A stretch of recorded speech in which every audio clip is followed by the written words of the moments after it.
A iniciativa do STF de discutir a regulação das redes sociais no Brasil é um grave sintoma do ativismo judicial que ameaça o equilíbrio entre os poderes. O Supremo Tribunal Federal, que deveria se limitar a interpretar a Constituição, vem assumindo um papel legislativo e, pior, concentrando em si mesmo a prerrogativa de decidir o que pode ou não ser dito no ambiente digital. Isso não apenas fere a separação dos poderes, mas também levanta sérias preocupações sobre censura e liberdade de expressão. A justificativa de combate à desinformação tem sido um pretexto recorrente para impor restrições ao debate público, muitas vezes sem transparência e sem critérios claros. O risco é que a regulação das redes sociais, se conduzida pelo STF, acabe servindo mais para controlar narrativas do que para garantir um espaço público saudável para discussões. Em um país democrático, leis sobre comunicação e internet devem ser debatidas e aprovadas pelo Congresso, não impostas por decisões monocráticas ou interpretações elásticas da Constituição. Além disso, o histórico recente de decisões do STF reforça a desconfiança. Bloqueios de perfis, remoção de conteúdos e punições a críticos do judiciário já criaram um ambiente de insegurança jurídica. Agora, com a possibilidade de um controle ainda mais abrangente sobre as redes sociais, há um evidente risco de que o Brasil caminhe para um modelo onde a liberdade de expressão seja uma concessão do Estado e não um direito fundamental.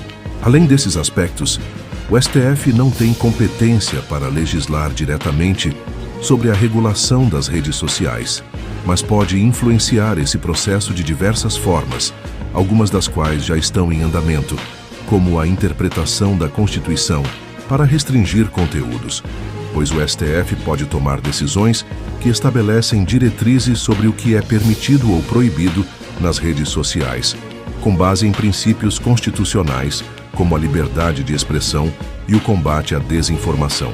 Isso pode resultar em censura indireta, dependendo de como os ministros interpretarem os limites da manifestação do pensamento. Decisões judiciais de repercussão geral sobre o tema já são praticadas pela Corte, podendo julgar casos que envolvem redes sociais e estabelecer jurisprudência vinculante para outros tribunais. Por exemplo, pode decidir que certas formas de discurso devem ser removidas automaticamente ou que as plataformas tenham maior responsabilidade sobre os conteúdos publicados. A Corte também tem determinado regras para plataformas digitais, mesmo sem legislar, impondo obrigações às Big Techs em relação ao combate à desinformação.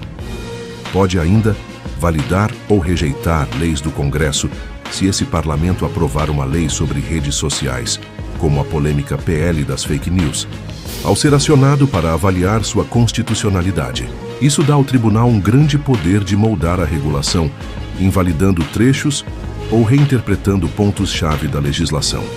Também as medidas cautelares e decisões monocráticas de ministros do STF têm usado decisões individuais para determinar remoção de conteúdos e bloqueio de perfis.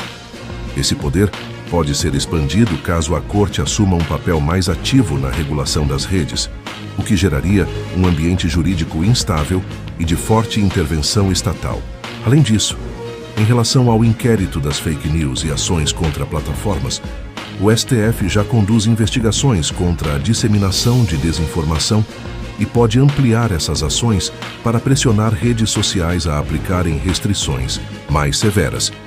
Isso pode levar as plataformas a adotar políticas mais rígidas, mesmo sem uma nova legislação formal. Dessa forma, podemos concluir que o STF pode não ter o poder de legislar, mas pode, na prática, influenciar fortemente a regulação das redes sociais por meio de interpretações da Constituição, decisões de repercussão geral e imposições diretas a plataformas. O risco disso é um controle excessivo do discurso público, sem passar pelo debate democrático no Congresso, criando um cenário de insegurança jurídica e possível censura. Nesse contexto, cabe ressaltar que já existem leis que regulam o funcionamento das redes sociais no Brasil, embora ainda haja debate sobre novas regulamentações. E as principais legislações em vigor são o Marco Civil da Internet, Lei 12.965/2014, o qual estabelece direitos e deveres para usuários, empresas e o governo no uso da internet. Também garante a neutralidade da rede, a liberdade de expressão e a privacidade dos usuários. Além disso, define regra sobre a remoção de conteúdos, determinando que redes sociais só podem ser responsabilizadas por postagens de terceiros se não removerem conteúdos após ordem judicial. Outra legislação em vigor é a Lei Geral de Proteção de Dados, Lei 13.709/2018, a qual regula o uso de dados pessoais por empresas e redes sociais. Também obriga plataformas a protegerem informações dos usuários e a fornecerem transparência sobre o tratamento desses dados, e estabelece penalidades para empresas que não cumprirem as regras. Além desses instrumentos, também existem o Código Penal e a legislação eleitoral, que aplicam os crimes de calúnia, difamação e injúria inseridos em postagens nas redes sociais. A legislação eleitoral também define regras sobre propaganda online, proibindo fake news e impulsionamento irregular de conteúdo político. Por último, a Lei de Segurança Nacional, revogada e substituída pela Lei 14.197/2021, considera crimes contra o Estado Democrático de Direito, atos como incitação ao golpe de Estado e ataques contra instituições democráticas, incluindo postagens em redes sociais. Além dessas leis, o Congresso discute o PL das Fake News, PL 2630/2020, que pretende impor mais obrigações às plataformas para combater desinformação, além de regulamentar a moderação de conteúdos e a transparência dos algoritmos. No entanto, o projeto enfrenta forte resistência devido ao risco de censura e controle excessivo do Estado sobre as redes.